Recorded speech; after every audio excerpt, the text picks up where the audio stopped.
Like खालाम, subscribe खालाम, लोगोसे बेल आइकनखौ थुनानै हो जेन नोंथांमोननिसिम गोदान नटिफिकेसन सहैनाय बायदि। नै जोंहा आब'आ दिनै नाफाम देनो थाखाय थियारि खालामबाय दङ।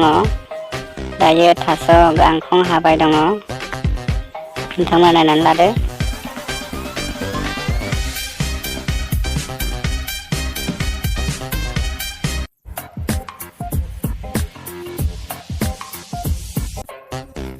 दायो थास' गांखंखौ हाखांबाय होनजायो, हाखांबायानो नै। नै लोगोफोर ना गोरानखौ दायो उवालाव होनानै देसिगोन। नै होबाय उवालाव मोजाङैनो देसिगोन दायो ना गोरानखौ।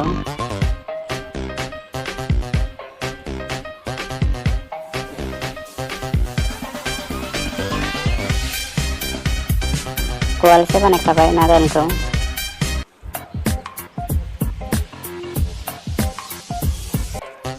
सिगाङावनो संख्रि एसे सारनाय जायो। नै संख्रिखौ होबाय, एसे संख्रि होबाय जेन नाफामा एसे गोथाव जायो जानायाव। नै लोगोफोर देगासिनो। जोंहा आब'आ नाफाम देनायाव एक्सपार्टखा।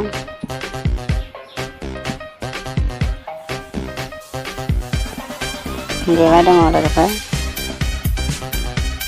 एसेसो होबावबाय ना गोरानखौ।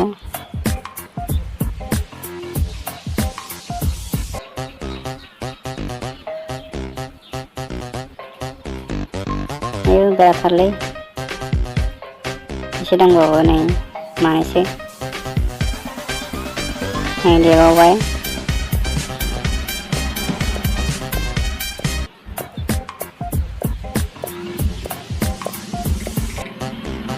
नै गुन्दै जाबायानो। नै जोंहा थास' गांखंखौ होबाय। बे थास' गांखंआ जाबाय दुब दालि ना मा होनो बेनिनो गांखं, बेखौ होबाय। बेखौ होबाथाय नाफामा स्वादाव होयो, जानो मोजां जायो आरो बेनि थाखाय बेखौ होनाय जायो।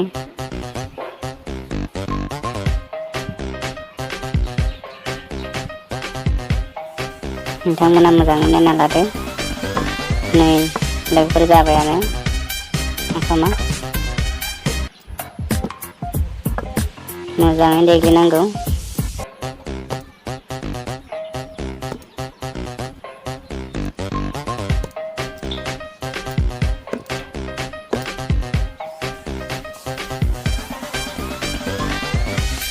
नोंथांमोनाबो जुदि जानो लुगैयो कमेन्टआव हर।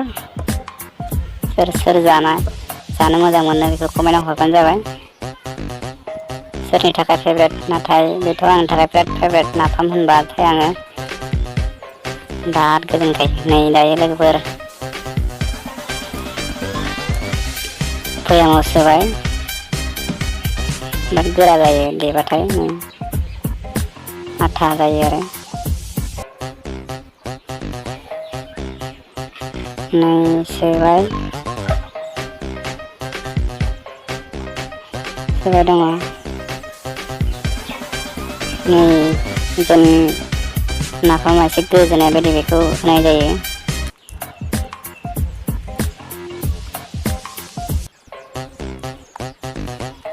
मोजाङैनो गोजो होनाय जायो जेन मोजाङैनो थायो आरो एसे सोबावनो हागोन।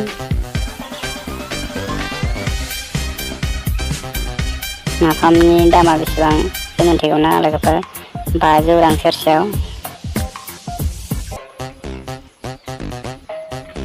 आरो एसे होबावगोन आरो बेखौ दोनखांनायनि सिगाङावनो संख्रि एसेसो होबावनाय जायो, बेखौ दा होगोन आब'आ।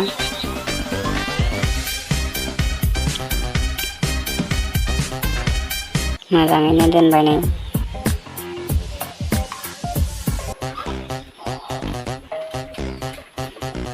होबाय दङ।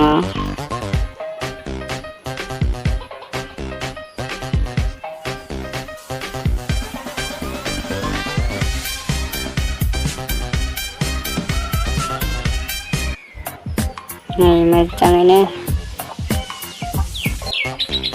गाहेनजों होबावदों।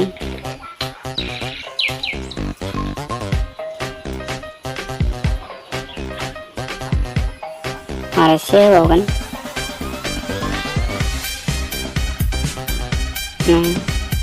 माबायदि जादों दाउफोर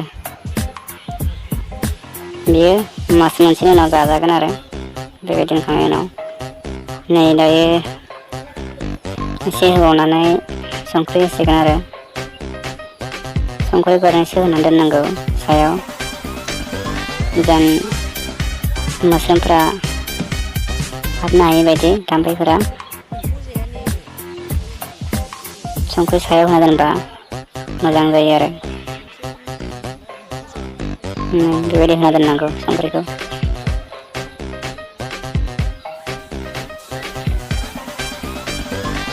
होबाय नै दायो भयामनि खिमिखौ मारिसिगोन मारिनानै आराम दोनसिगोन आरो